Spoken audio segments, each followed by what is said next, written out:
और इस बीच हमें खबर मिल रही है वायनाड से कांग्रेस सांसद राहुल गांधी आज हाथरस जाएंगे। हाथरस में पीड़ित परिवार से मिलने के लिए राहुल गांधी जा रहे हैं। 1 अक्टूबर को राहुल गांधी को हाथरस जाने से रोक दिया गया था। वो तस्वीरें आपको याद होंगी, कैसे उनके काफिले को रोका गया था। उसके बाद राहुल और प्रियंका ने पैदल मार्च करना शुरू कर दिया था। उसके बाद काफी धक्का मुक्की भी हुई थी, जिसमें राहुल गांधी गिर भी गए थे और एक बार फिर से हाथरस जाने की तैयारी। ये मुद्दा छोड़ने के लिए तैयार नहीं है कांग्रेस। लगातार सियासी तौर पर इसे कैसे भुनाया जाए, इसको लेकर ये पूरा प्लान तैयार किया जा रहा है। और ये हम ऑडियो जो अभी हमने आपको सुनाया, वो भी यहाँ पर कई सवाल खड़े करता है कि कहीं ना कहीं ये जो मुद्दे को जो इतना जोर शोर से उठाया जा रहा है, उसके पीछे मंशा है क्या। राजू राज हमारे साथ हैं। राजू राज, एक बार फिर हाथरस जाने की तैयारी। पहले पैदल मार्च की जाती है, हिरासत में ले लिया जाता है, धक्का मुक्की होती है और एक बार फिर से हाथरस जाने का ये पूरा प्लान, ये क्या बताता है? देखिए मीमांसा, निश्चित तौर पर पूरे मामले में राजनीतिकरण किया जा रहा है। कांग्रेस जो अपनी जो साख खो चुकी है, उस साख को बचाने के लिए, आप यूं कहें कि वोट बैंक बनाने के लिए एक बार फिर से वो हाथरस आने के लिए दोबारा वो आने वाले हैं। और यही वजह है, जब 1 तारीख को जब निकले थे तो लॉ एंड ऑर्डर का हवाला दिया था, राहुल गांधी को ग्रेटर नोएडा में रोक लिया था और आज फिर उनके आने की प्लानिंग है। और बता दूं, हाथरस में जिस गाँव के सामने मैं खड़ा हूँ, यहाँ पर तमाम सुरक्षा है। गाँव में अंदर जाने की इजाजत नहीं है, धारा 144 लगाई गई। और मैं तस्वीरें यहां पर दिखाना चाहूंगा किस तरीके से यहां पर पूरी तरह से बैरिकेडिंग की गई है। और यहां पर तमाम जो यहां पर पुलिसकर्मी है, पीएससी के जवानों को तैनात किया गया है, लगाया गया है, ताकि कोई भी शख्स अंदर गांव में ना पहुंच सके। धारा 144 का हवाला दिया गया है। गांव जाने के लिए तमाम रास्ते, जितने भी रास्ते हैं, हम सुबह से यहां पे और तमाम रास्ते पे जाने की कोशिश की, लेकिन सभी जगह सुरक्षा बल तैनात है, पुलिसकर्मी तैनात है यहाँ पे। और लगातार यहाँ पर लोग भी, कुछ आप तस्वीरें देखें, यहाँ पर कुछ लोग भी जो हाथरस की बेटी को इंसाफ दिलाने के लिए यहाँ पर बैठे हैं। निगम कर्मचारी हैं और दिल्ली से आए हैं और ये यहाँ पर प्रोटेस्ट के लिए बैठे हैं। कहीं ना कहीं जिस तरीके से राहुल गांधी के आने के जो दोबारा प्लान है वो आने वाले हैं, निश्चित तौर पर अपनी राजनीतिक रोटियां सेकने की पूरी प्लानिंग है। जिस तरीके से ऑडियो वायरल हुआ है, बेटी के दर्द पर ये सियासी रोटियां सेकने की कोशिश विपक्ष इस वक्त कर रहा है। और अब हम आपको वायरल ऑडियो का वो दूसरा हिस्सा भी दिखा रहे हैं, जिसमें राहुल प्रियंका के आने पीड़ित के परिवार वालों पर समझौता न करने का दबाव बनाया जा रहा है। वो अपने आप में ही कई सवाल खड़े करता है। अब आप वायरल ऑडियो का वो हिस्सा भी सुन लीजिए, जहां दावा है कि पीड़ित के भाई को 25 लाख मुआवजे की जगह 50 लाख रुपए देने के लिए कहा जा रहा है।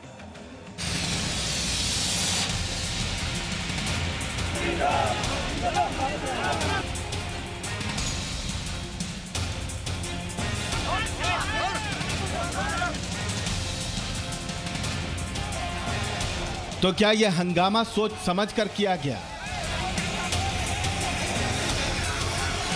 क्या इस हंगामे की पटकथा कांग्रेस ने ही लिखी थी?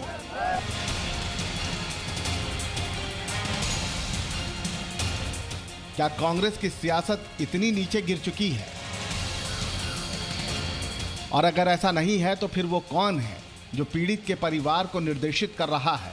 वो कौन है जो पीड़ित परिवार को सिर्फ प्रियंका और राहुल गांधी से ही बात करने को कह रहा है? वायरल ऑडियो को लेकर ऐसे कई सवाल हैं जिनका जवाब बेहद जरूरी है। और अब आप ऑडियो का अगला हिस्सा सुनिए, जिसमें पीड़ित परिवार पर मुआवजे की रकम न लेने का दबाव बनाया जा रहा है, जिसमें किसी भी तरह का समझौता न करने का निर्देश दिया जा रहा है। हाँ, राहुल हम पर नोटा में लगे भाई ना जी, आपको राहुल नाम है ना? राहुल आ रहा है, वो कोई बड़ा मंत्री है, वो आना दे रहे पर रोक ही लो नोएडा में। और प्रियंका और भूगा पैदल आया ना, मंत्री लड़ाई झगड़ा पुलिस वाले ने रोक रखी। कौन कर रहा है? टीवी पे दिखाया रहा सवेरे। और दिनों का फोन आओ चाहते न कहो कि मैंने कती जो कह रहा है कि मोदी कह रहा है कि 25 लाख रुपया और 1 रूम में फैसला कर ले। तो सादा कह रहा है कि फैसला मत होंगी। एक और हुआ कोई लड़का वो कह रहा है कि 25 के बदले में 50 लाख दोनों पर फैसला ना दोनों में। कोई नेता है ना वो मने कर दो, करो फैसला ना होगा साहू वाले के।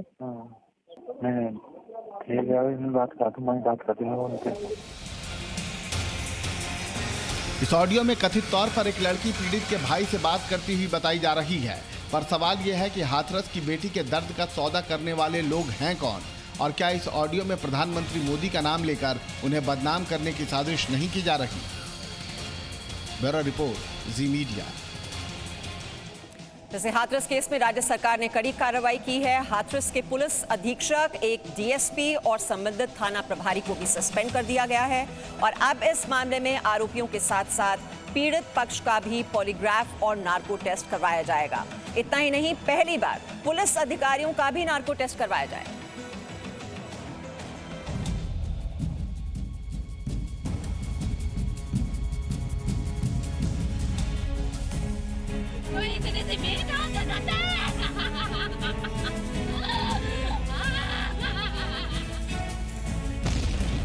क्या नार्को टेस्ट से मिलेगा न्याय? हमारी बेटी को घर तक ले जाया जाए। हमारे जो हिंदू नियम है, हमें हल्दी वगैरह लगानी होती है, हम अपनी बेटी को। क्या पॉलीग्राफ से सामने आएगा सच? हाथरस की बेटी के साथ जो हुआ उससे पूरे देश में आक्रोश है।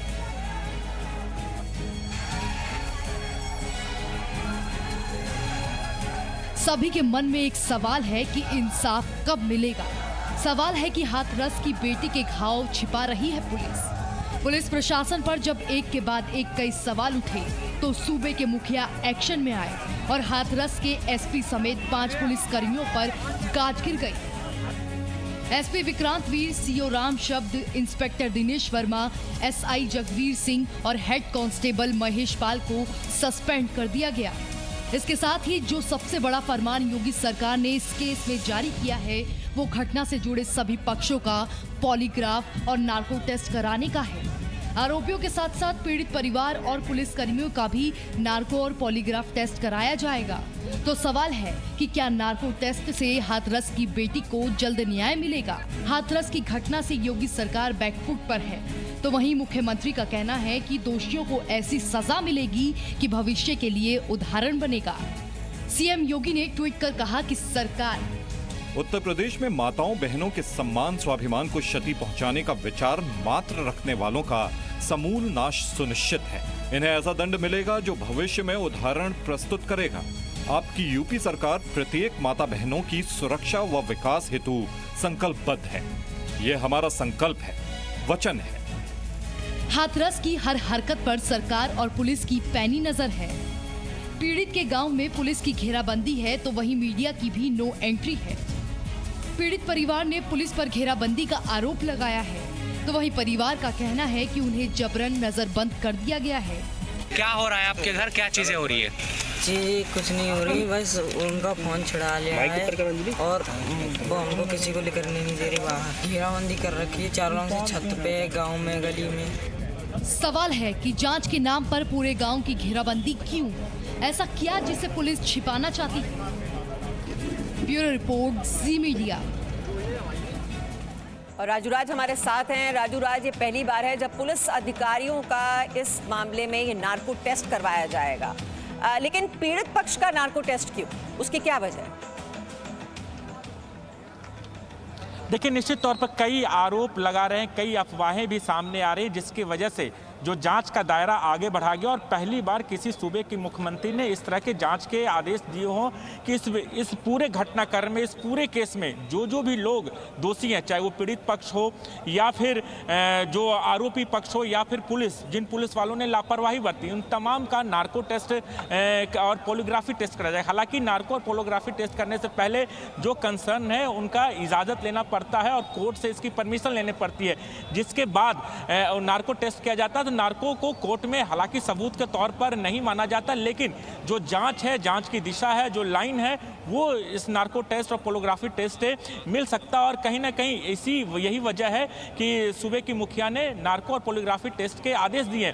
और पूरे मामले में क्योंकि पीड़ित पक्ष की तरफ से कई जो गांव में दूसरी जातियां जो ठाकुर समाज के लोग हैं, लगातार आरोप ये लगा रहे थे कि ये घटनाक्रम की कहानी कुछ और है, तमाम अफवाहें इस पूरे मामले में। लेकिन यहाँ पर बात इंसाफ हाथरस की बेटी को लेकर, यही वजह है कि नार्को टेस्ट और पोलोग्राफी टेस्ट के आदेश दिए गए हैं। अब देखना होगा कितना जल्दी कोर्ट और कंसर्न अधिकारी इस पर परमिशन लेते हैं, नार्को टेस्ट करवाते हैं। और नार्को टेस्ट से कहीं ना कहीं पूरे केस की लाइन और दिशा, जो केस में क्या है, जो आरोप विपक्ष की तरफ से लगाया जा रहा है, जिसको लेकर विपक्ष इसे राजनीतिक तौर पे भुनाना चाहता, उसको लेकर एक कहीं ना कहीं एक बड़ी कार्रवाई है। जिस तरीके से इलाके के एसपी और 5 पुलिसकर्मियों को निलंबित किया गया है, उन पे जो आरोप लगाए गए, तो पुलिस ने पूरे मामले को रफा दफा लेकिन सवाल भी बहुत है। कार्रवाई जरूर हुई है पुलिस अधिकारियों पर, लेकिन सवाल तो कई खड़े हो रहे हैं और हाथरस केस का जो सच क्या है ये सामने आना जरूरी है। परिवार लगातार आरोप लगा रहा है कि उनकी बेटी के साथ रेप हुआ, लेकिन यूपी पुलिस के एडीजी ने बयान दिया है कि फोरेंसिक रिपोर्ट से रेप की पुष्टि नहीं हुई है। और उनकी जो रीढ़ की ये हड्डियां हैं तीनों तोड़ दी गई, मतलब गर्दन की जो हड्डियां होती है, मेन जो रीढ़ की हड्डी है वो भी तोड़ दी गई थी उनकी, जिसके कारण उन्हें सांस लेने में बहुत ज़्यादा दिक्कत हो रही थी और दिल की धड़कन भी बहुत ज़्यादा कम चल रही थी। जी उन्हें फांसी होनी चाहिए, क्योंकि हमारी जो दीदी हैं उन्होंने भी बोला था कि मुझे इंसाफ दिला देना, मैं बचूंगी नहीं। मैं तो चाहता हूँ कि उन्हें फांसी हो, हम सभी चाहते हैं, हमारे समाज के सारे लोग जितने भी हैं, क्योंकि ये एक निर्भया कांड जैसा ही है। जो दिल्ली के पीएम रिपोर्ट में जो मृत्यु का कारण आया है वो गले में चोट होने के कारण और उसके दौरान जो ट्रॉमा होता है उसके कारण आना बताया गया है। इस बीच जो विधि विज्ञान प्रयोगशाला की रिपोर्ट भी अब प्राप्त हो गई है, जिसमें यह स्पष्ट रूप से बताया गया है कि जो सैंपल एकत्रित किए गए थे उसमें किसी तरह का स्पर्म और शुक्राणु नहीं पाया गया है। क्या चाहती हैं आप? हम चाहते हैं हमारी बेटी को घर तक ले जाया जाए। हमारे जो हिंदू नियम है, हमें हल्दी वगैरह लगानी होती है, हम अपनी बेटी को हल्दी वगैरह लगा के हमारी आखिरी बच्ची की विदाई है। अब लौट के तो दोबारा नहीं आएगी।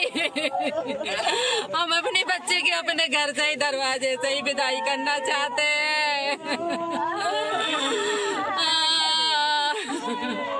उन्होंने सहमति दी थी कि रात को अंतिम संस्कार कर दिया जाए। उसके बाद जब यहाँ पर आया तो जो शव वाहन था उसके आगे लगभग 4-5 महिलाएं लेट गई थी और मैं तुरंत से, क्योंकि मैं यहीं पे था 200-300 मीटर की दूरी पे, मैं तुरंत से आया और 10-15 मिनट हमारी बात हुई। उसके बाद शव वाहन को इनके घर पे लाया और लगभग 1-1.25 घंटे वहाँ पे खड़ा रहा और उसके बाद इन्हीं की सहमति से उसका अंतिम संस्कार किया गया है और इन्हीं के परिजन वहाँ पे उपस्थित थे। ये आरोप लगाना बिल्कुल गलत है कि इनकी मर्जी के विरुद्ध किया। तो पुलिस और प्रशासन की अपनी दलीलें हैं और आपने सुना परिवार के अपने आरोप हैं, लेकिन हाथरस केस पर जी न्यूज़ के 5 सवाल हैं। और पहला सवाल ये है, अधिकारियों पर कार्रवाई के फैसले में इतनी देरी आखिरकार क्यों हुई? 5 पुलिसकर्मियों को सस्पेंड किया गया है, लेकिन विपक्ष ये कह रहा है कि दरअसल हाईकोर्ट ने जब मामले का संज्ञान लिया और नोटिस जारी किया है, उसके बाद डर की वजह से ये कार्रवाई की गई है। दूसरा सवाल है, मुआवजे पर पीड़िता के भाई के वायरल ऑडियो का सच क्या है? वो ऑडियो हमने आपको सुनाया, हालांकि इसकी सत्यता की पुष्टि जी न्यूज़ नहीं करता है। क्या कांग्रेस ने हाथरस को राजनीति की प्रयोगशाला बनाया? क्या ये पूरा का पूरा हंगामा फिक्स था? ये सवाल खड़ा हो रहा है इन वायरल ऑडियोज के बाद।